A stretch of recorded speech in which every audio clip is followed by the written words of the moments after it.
Hi, it's Deepak Nair from Sarasota Vascular Specialist, Dr. Nair. Today on Whiteboard Wednesdays, we're going to talk about carotid artery stenting. We're talking about the blood vessel that feeds the brain. So we can't have any mistakes. Even a little bit of plaque can go to the brain and cause an issue. We know that people get silent strokes. We know that there's so many different parts of the brain that we barely understand it via brain mapping.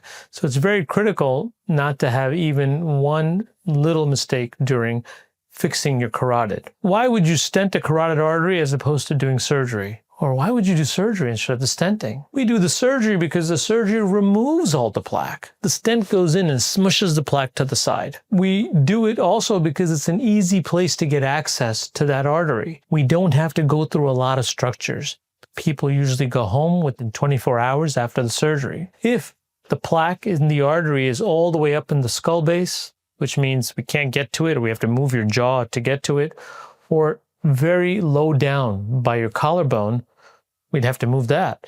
We don't want to do all that. It's too much surgery. So stenting is usually better. If you've had previous surgery on your neck or radiation, it's very hard to get to that artery, and we cause a lot of issues and complications like nerve injury. So we'd rather stent those, and stenting is ideal for these lesions. You can stent people two ways: from the groin, like we stent everything else. We go get through the artery in the groin and work our way up to the carotid artery and fix it. There's an increased risk of stroke that we've shown and through that technique, not because of anything else, but because we have to work all the way from the groin to get up here. We also have to get through the aorta and get into that artery.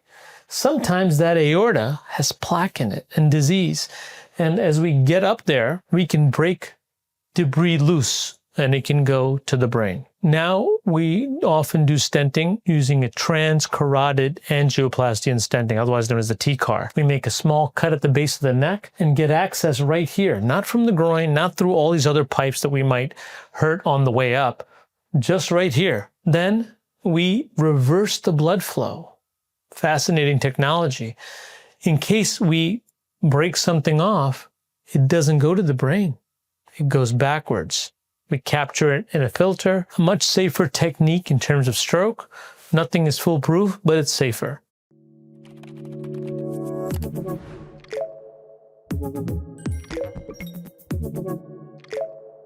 Thank you.